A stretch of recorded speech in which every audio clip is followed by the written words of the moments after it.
When someone has to do the right thing and hates it, get it over with. If it's truly the right thing, then he has to find some sort of motivation, something happy, something good about it, so that it doesn't become such a chore and something that he really hates. Well, you should really love doing the right thing, but in the meantime, just do it because it's good anyway. That's a small question. Go for advice. Go to someone that you see as wise and ask them for advice. Say to yourself, I'm not making any excuses, and put any questions, anything like that out of your mind, and go forward. What should a person do when he has to do the right thing and he hates it? You got to visit an old aunt and she's complaining, and you got to apologize to somebody for doing something wrong, and you know you got to apologize, and you got to. There's so many of these things that we got to do, obligations. We feel we have to do it, it's wrong not to do it, and we suffer through them. What should you do? So you know what you do? Enjoy yourself. It's easier said than done, but you got to learn how to enjoy being good.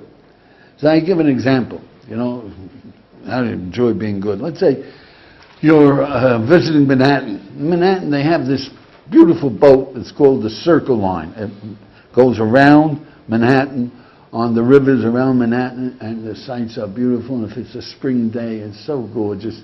I mean, people really, really go for it. They love it.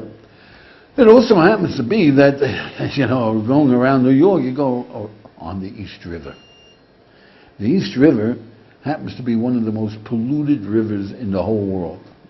Most polluted, because you see, all Manhattan flushes into the East River, and a good part of Brooklyn. So you don't want to look at the water. But you're on the boat, it's a beautiful experience. You're enjoying it, it's a gorgeous day. Now this fella, he's leaning too far forwards. Leaning too far, he's looking, he's leaning too far. He falls in, he falls into the river. You look around, nobody there, it's only you and him. He's looking you straight in the eye, he goes, glove, glove, I'm dying, I can't swim, help, help. No life preserver, nothing. And you know how to swim. You going after him? I should hope so, you know, the guy's drowning. So you jump in. Pardon me, but you know something that comes out of one of these toilets, pardon me, but hits you right on the nose. That's, you hit it right on the nose. You're going to throw up. I'm telling you, guaranteed, you throw up. If no, you throw up. Okay, you strengthen yourself. I mean, it takes a little strengthening, but you strengthen yourself, and you grab the guy. Now your hands are full of mud. You throw up another 3 times until you can catch yourself. You throw up 3 times. You're miserable as all heck. You strengthen yourself again. You grab the guy. This time he's trying to kill you. You know, these guys are desperate. They put their hands around your neck and they squeeze. You can't even breathe. You know what to do? Let me tell you what to do. Just in case, let me tell you what to do. You see, you go down, down, down. This guy thinks you're crazy. He doesn't want to go down. So he climbs up on top of your head. Then you come up behind him, you grab him in a grip, and you're fighting the current. And what's going on in your head? You know, it's universal. What's going on? This is the worst day of my life. I wish I was dead. This guy should have dropped dead before I ever laid eyes on him. I'm going to sue the Circle Line. This is the worst day of my life. Why me? Why me? I never should have come to New York. This is terrible. Okay, you finally get out. You take 50 hot showers, 100 hot baths. You can still stay in the same room. You get a new suit of clothing. You take the next plane out of New York to wherever your home is, and you're never going to visit New York the rest of your life. 20 years from now, we ask you, tell me, what was the greatest day of your life? The greatest day of my life? I saved this guy. Focus your attention. I saved this guy, and you know what? I threw up 4 times. Now tell me, did you ever throw up in your life? Everybody's thrown up, yeah? So you're going to tell somebody, you know, I threw up? What are you so excited about? I was a good man. I saved this guy. And you know what? He tried to kill me. What are you so excited about?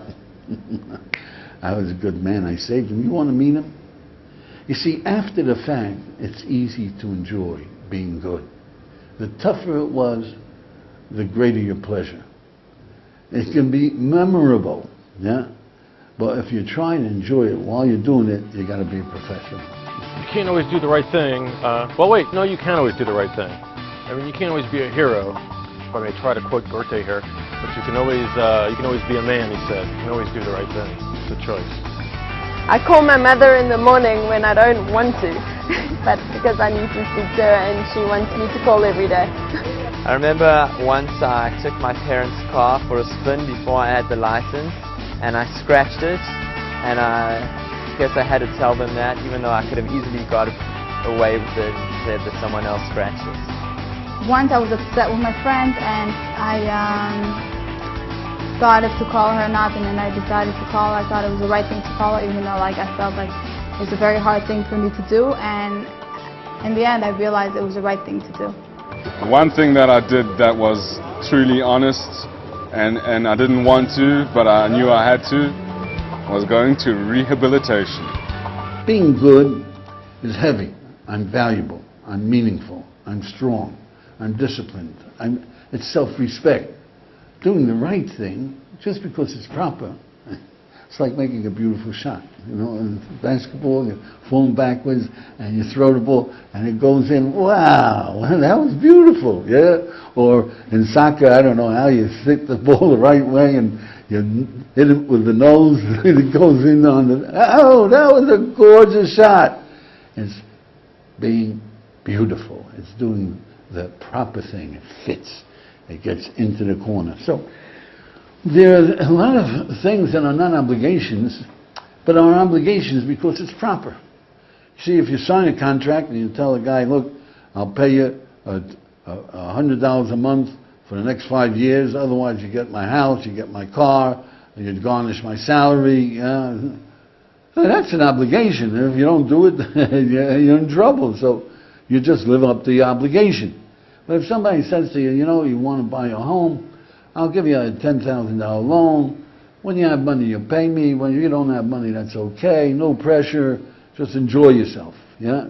Now you have some money. Who do you owe more? The guy who gave you the loan with a contract that ties your hands and feet, or the guy who says, look, you pay me when you have the money? Proper, right, beautiful is the first guy you pay as the fellow. Well, you have to live to your obligations. That's legal. You have to live to your obligations. But in morally, you owe the person who gave you $10,000 without any conditions. And you know who gives you $10,000 without any conditions? $20,000, sometimes even $50,000. Who in the world would give you a loan of $50,000? Who would come over to you and say, I hear you want to buy an apartment, and you know what? I have some money lying around, so I'm going to give it to you. And when you have time, no pressure, whatever you do, just pay me back as soon as you can. Who is a guy like that? Except your father and your mother. And you have an obligation, but it's not with a contract. But if you take pleasure in honoring your father and mother, then you're taking pleasure in being a beautiful human being and doing the right thing.